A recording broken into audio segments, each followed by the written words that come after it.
ধর্মীয় অনুষ্ঠানে হাজির রাজ্যের সাংবিধানিক প্রধান। রবিবার দুপুরে ব্রিগেড প্যারেড গ্রাউন্ডে সনাতন সংস্কৃতি সংসদের আয়োজনে গীতাপাঠের অনুষ্ঠানে এলেন রাজ্যপাল সিভি আনন্দ বোস। শুধু আশাই নয়, মঞ্চে উঠে রীতিমতো মাইক্রোফোনের সামনে সংস্কৃত উচ্চারণে গীতা পাঠও করলেন।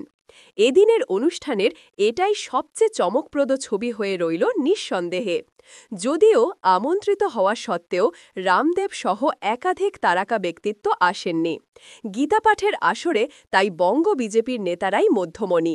দীর্ঘদিন পর এক সারিতে দেখা গেল শ্রমিক ভট্টাচার্য, সুকান্ত মজুমদার, দিলীপ ঘোষদের। নিজের আসন ছেড়ে মাটিতে বসে গীতাপাঠ শুনলেন শুভেন্দু অধিকারী।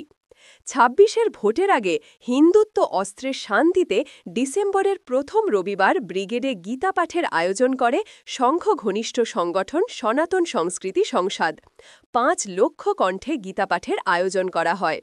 তবে রবিবার ব্রিগেডের ভিড়ে স্পষ্ট ৫ লক্ষ জনসমাগম হয়নি। এই অনুষ্ঠানের মূল উদ্যোক্তা বেলডাঙ্গার রামকৃষ্ণ মিশনের প্রধান মহারাজ প্রদীপ্তানন্দ অর্থাৎ কার্তিক মহারাজ। সভাপতিত্ব করেন মহামণ্ডলের সদস্য জ্ঞানানন্দজি মহারাজ। আরতির পর সকাল 10:30 নাগাদ শুরু হয় বেদ ও গীতাপাঠ। দুপুর 12:30 পর্যন্ত চলে। এরপর মঞ্চে উপস্থিত আয়োজক ও বিশিষ্ট সদস্যরা বক্তব্য রাখেন। মঞ্চে বক্তব্য রাখেন রাজ্যপাল সিভি আনন্দ বোসও।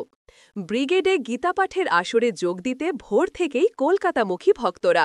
শুধু বাংলার বিভিন্ন প্রান্ত থেকেই নয়, দেশ ও বিদেশ থেকেও ভক্তরা এসেছেন। সকালে শিয়ালদহ হাওড়া স্টেশন সহ আশপাশের বহু এলাকায় তাদের ভিড় চোখে পড়েছে।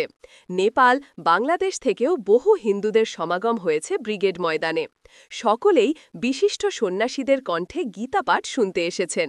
কেউ কেউ আসার পথে আমজনতার মধ্যে গীতা বিলি করে তাদের ব্রিগেডের অনুষ্ঠানে আমন্ত্রণ জানিয়েছেন। তবে ওয়াকিবহাল মহলের একাংশের মত, ২৬-এর আগে এ ধরনের ধর্মীয় অনুষ্ঠান গেরুয়া শিবিরকে বিশেষ অক্সিজেন যোগাতে পারবে না। ভোটের লড়াই ময়দানে নেমেই করতে হবে।